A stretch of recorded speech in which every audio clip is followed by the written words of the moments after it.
Hey guys, it's Cletus. I'd like to dedicate this little episode to Jim Brown, my Star Wars buddy. I've watched the entire series of The Mandalorian and I've had so many questions answered. All the way back when I was a kid, I used to wonder why it sounded like every time Jedi Master Yoda was going to say something, like he was hungry or he was about to eat something delicious. Everything he said. That's because that little rascal would eat anything. Eat everything, I will. Oh my, have you seen that movie? He will eat frogs alive. Oh my.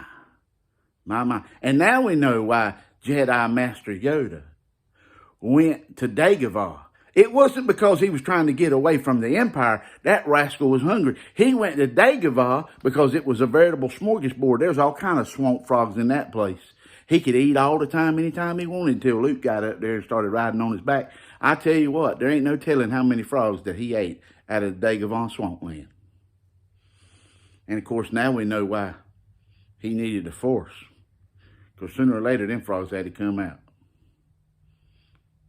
So may the Force be with you. And do or do not, there is no try.